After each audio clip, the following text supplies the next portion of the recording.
लखनऊ में हुए कोचिंग अग्निकांड ने पूरे देश को झकझोर के रख दिया। उस अग्निकांड में कितने घरों की उम्मीदें जल गईं, कितने मासूमों के सपने जल गए।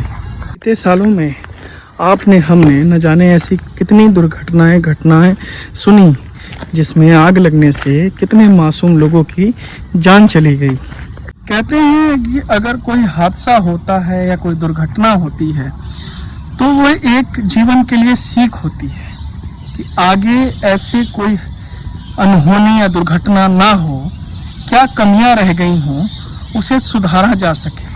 पर दिन प्रतिदिन घटनाएं रुकने के बजाय और बढ़ती जा रही हैं। आखिर क्या कारण है जो आए दिन कोचिंग सेंटर, होटल्स या घरों में आए दिन भीषण आग लग रहे हैं। आग तो लगते थे पर वो आग जानलेवा नहीं होते थे, उन्हें बुझा दिया जाता था। लेकिन आजकल की आग बुझाने से ही पहले सब कुछ जला के तबाह कर दे रही है। जहाँ तक मानना है कि ऐसे आगजनी का कारण जो है वो है आधुनिकता।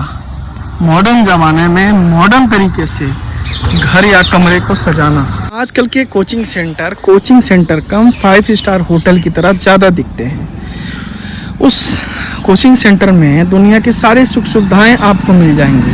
वहाँ के प्रबंधक ये चाहते हैं कि हम आधुनिकता की सारी सुख सुविधाएं इसमें भर दें कि बच्चे या पेरेंट्स आएँ और वो देखें कि हम वर्ल्ड क्लास का यहाँ पे फैसिलिटीज़ रखे हैं और हमारे बच्चों को अच्छी शिक्षा मिलेगी। शिक्षा के लिए क्या ज़रूरी है कि वेल फर्निश्ड या आधुनिक दिखने वाला रूम होना चाहिए?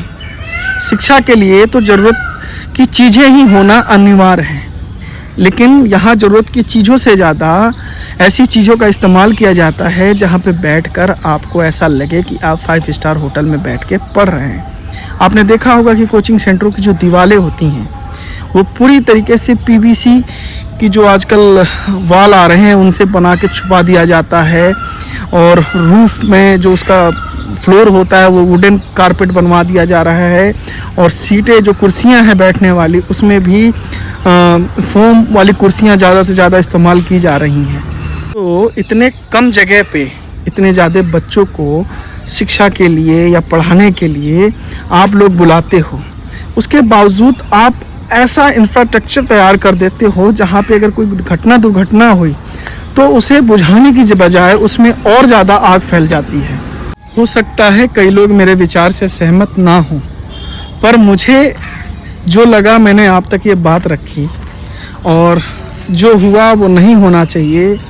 और मैं आशा करता हूँ कि भविष्य में ऐसी घटनाओं से जितने भी लोग हों या कोचिंग संस्थान चलाते हैं, ऐसे इंस्टीट्यूशन चलाते हैं, तो इन चीज़ों का ध्यान रखें कि ऐसी अप्रिय घटनाएं जीवन में ना हो।